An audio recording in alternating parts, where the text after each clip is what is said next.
que eu vou te ensinar exatamente como que você vai fazer isso. Hoje o América Mineiro confirmou que Lisca Doido será o seu treinador para a temporada 2020. O Felipe Conceição foi para o Bragantino, então o Lisca está de volta ativa, vai ser o técnico do América Mineiro. E quem já está de volta ativa e com o contrato renovado com o Flamengo, ele... E virou o jogo, hein? Um dia já foi um dos alvos preferidos da nação rubro-negra e hoje tem muita moral, principalmente com o Mister William Arão. Há mais de 200 jogos, eu visto essa camisa com muito orgulho. Não faltaram obstáculos nessa caminhada de 4 anos atuando pelo Flamengo. Mas quem joga neste clube tem que acreditar até o fim e lutar para vencer, vencer e vencer. Juntos, já conquistamos o Rio, o Brasil e a América. Mas a gente sempre quer mais, né? E é por isso que eu quero continuar escrevendo a minha história nesse clube que já faz parte da minha vida.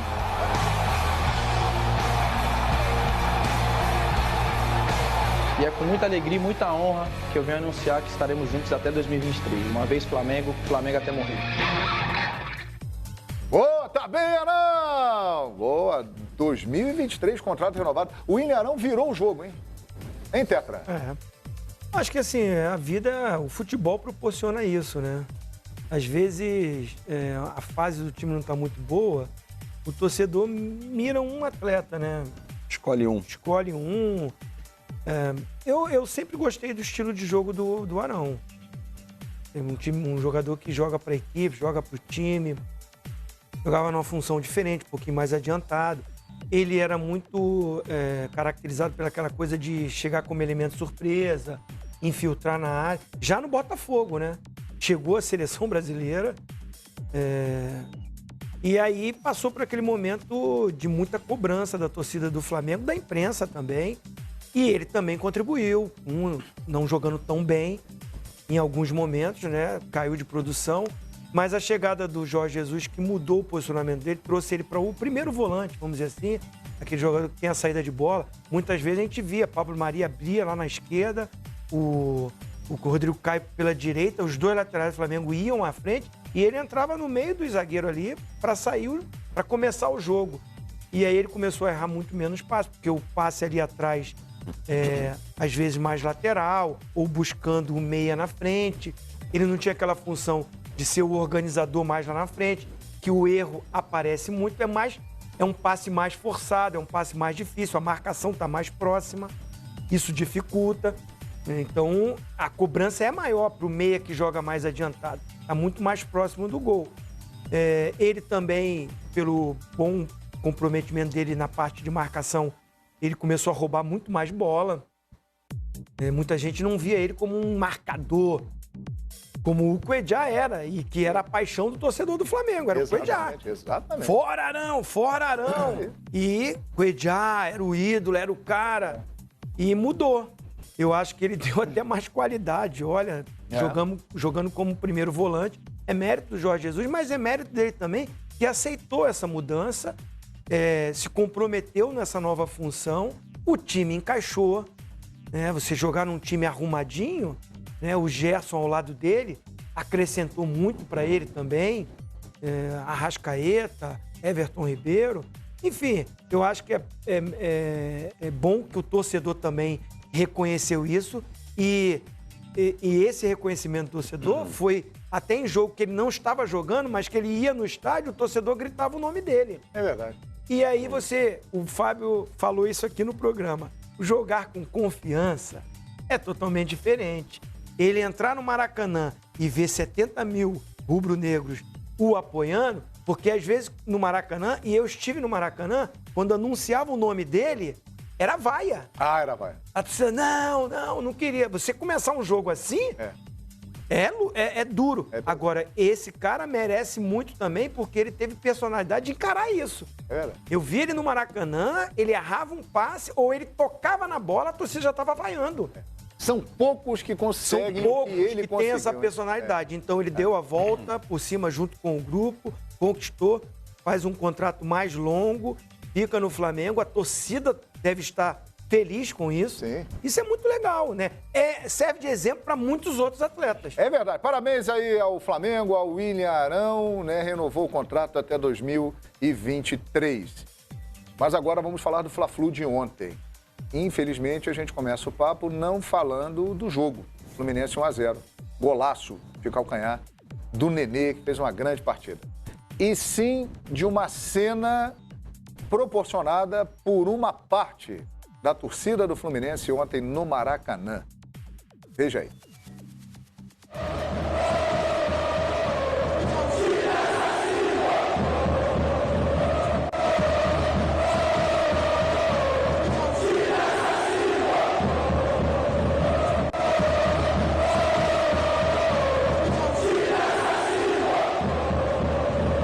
Muito bem, em cima da tragédia do Ninho do Urubu, né, a morte de 10 garotos, que vai completar um ano agora, já no início de fevereiro, uma parte da torcida do Fluminense cantando Time Assassino. E é claro que isso repercutiu muito.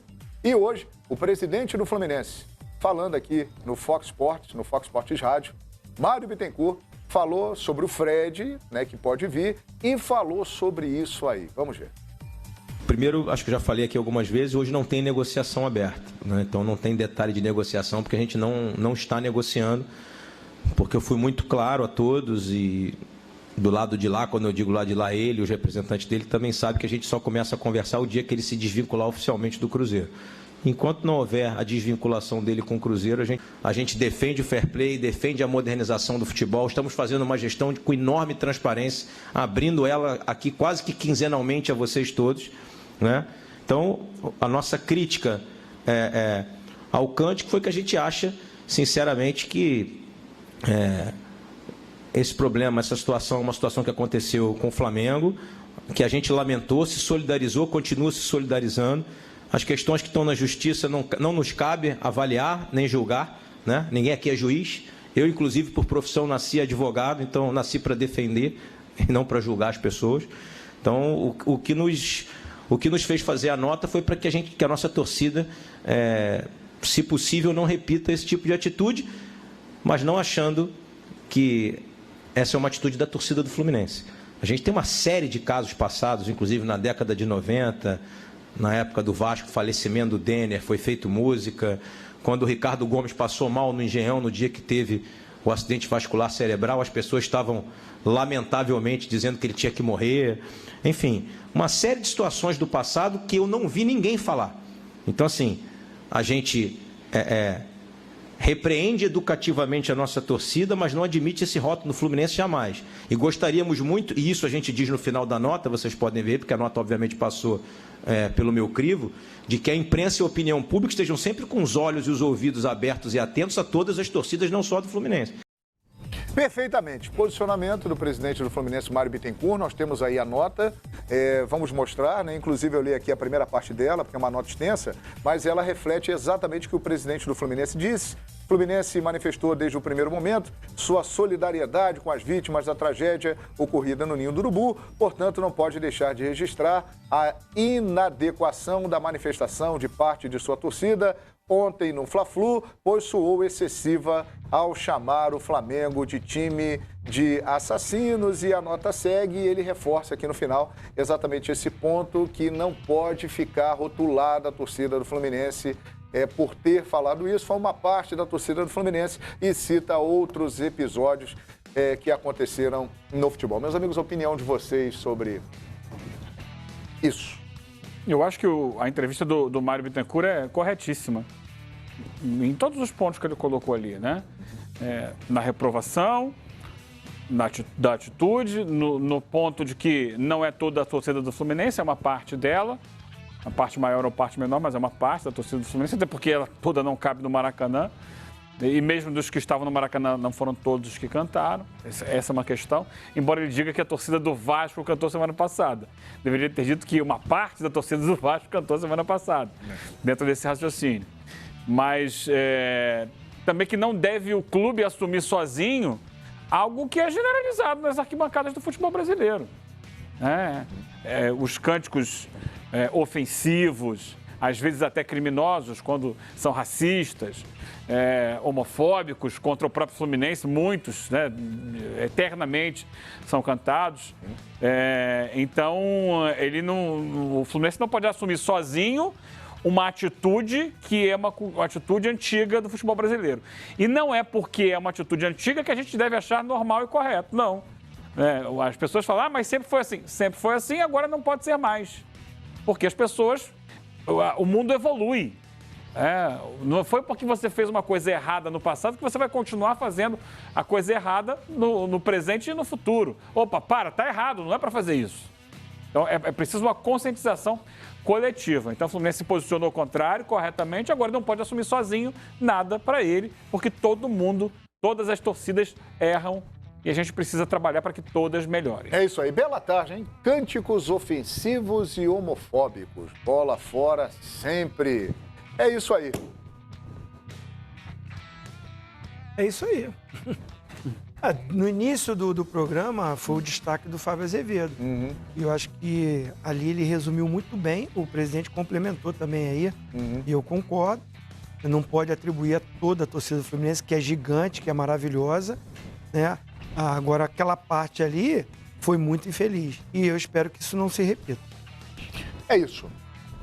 Algo a declarar? E quando o presidente lembra do caso Denner, após o falecimento do Denner, o episódio com o Ricardo Gomes, e ele também repreende, e todos nós repreendemos, não é porque já aconteceu, então pode continuar acontecendo. Não, isso tem que parar. Isso tem que parar. Porque quando acontece com você, aí você pula. Se tivesse acontecido a tragédia no Fluminense, o Fluminense estaria se insurgindo com toda a razão. Gente, foram vítimas, crianças. Essas famílias vão carregar essa marca para o resto da vida. As pessoas esquecem. Isso não é rivalidade, não é Fla-Flu. Isso não é Fla-Flu. Fla-Flu, você gritar Série B para um, Série C para o Fluminense, gritar que o Flamengo não tem isso. Isso tudo vale. Time de assassinos, aí não. Pois é. Leandro Quesada.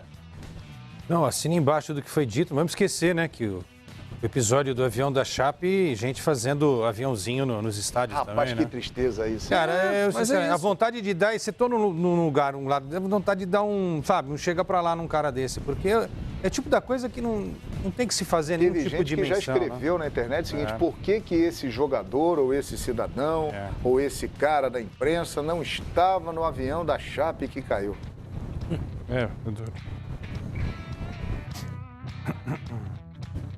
E aí, tu vai dizer o que num ser humano desse, João? Desculpa. Lamentável, né?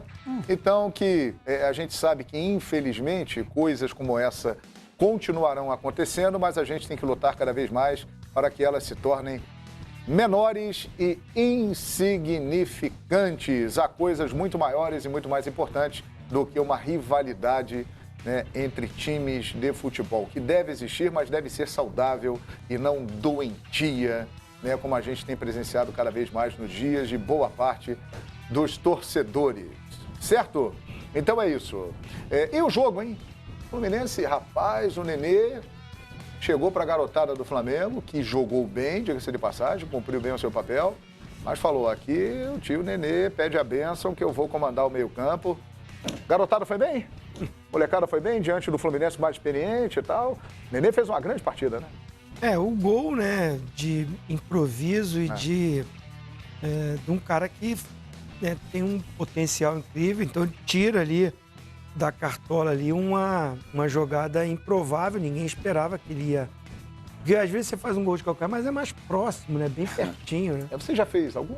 Não fiz, não tive essa capacidade. O que é isso, Tete? Mas assim, o Flamengo com a sua garotada, como você falou, né? Então, num momento de clássico, de tanta rivalidade, a experiência foi fundamental do Nenê para decidir. Mas eu acho que os garotos do Flamengo, né? Essa molecada, tá cumprindo bem o papel, tem 7 pontos na competição, deixa o Flamengo com a condição de classificação entre os 2 melhores do grupo e não passa por uma derrota, a gente não continuar elogiando, né? Porque devido aos titulares eles se apresentarem bem depois, o Flamengo optou, né, de iniciar o estadual com essa garotada e dar uma rodagem para essa molecada. E eles estão jogando bem, acho que fizeram um clássico bom também. tem as suas limitações ainda da idade para um duelo como esse. E do outro lado, o Fluminense, né? Foi com o que podia, com o que tinha de melhor e consegue ficar 100% na competição, que é o objetivo inicial. É isso aí! 4 jogos, 4 vitórias do Flusão, que semana que vem já tem Copa Sul-Americana, assim como o Vasco da Gama e as outras equipes brasileiras. Já já vamos falar de Ponte Preta e Corinthians, de Vasco e Cabo Friense, mas agora vamos